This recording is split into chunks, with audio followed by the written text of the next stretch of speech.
The third thing that makes you competitive for a top 20 college is intellectual vitality.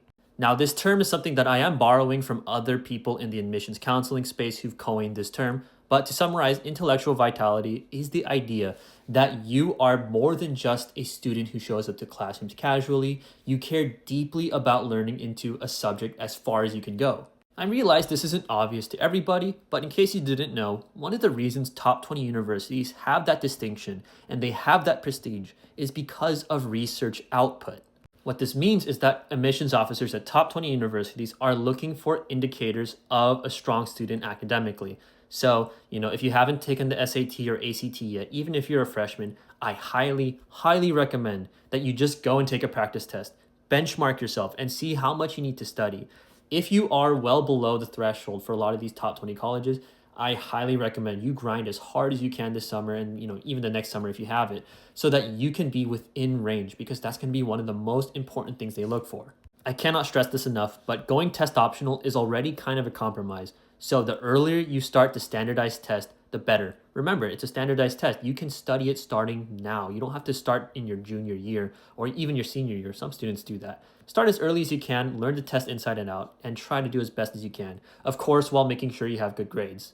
Take your honors classes, take your AP classes, do well on your SAT, and I would say that's the bare minimum of what you need to do in order to be a top 20 college applicant. But beyond that, if you really want to establish and distinguish yourself, you need to find some intellectual vitality. Again, that means you are pursuing a subject as deep as you can. So research, for example, tends to be a very popular example for people who want to increase their intellectual vitality.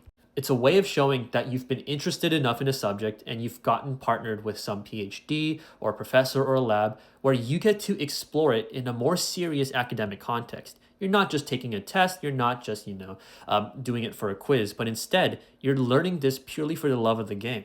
A bad example of this would be a student who's interested in computer science, so they just do a hackathon here or there. They don't place nationally or internationally, but they just put hackathon somewhere on their application. It doesn't show enough that you've really pursued the subject. As opposed to, for example, another student who studies Lisp, an archaic old coding language, so that they can understand the fundamentals of artificial intelligence and how it was kind of born. Very few people even know what Lisp is, and the fact that you've gone out of your way to study this archaic coding language so that you can make a project or a blog or a paper, whatever, to show that you're genuinely interested in this subject speaks a lot more than a student who just does something generic or just does their classes. The bottom line is that students who show intellectual vitality prove that they are deeply committed and interested in the process of learning.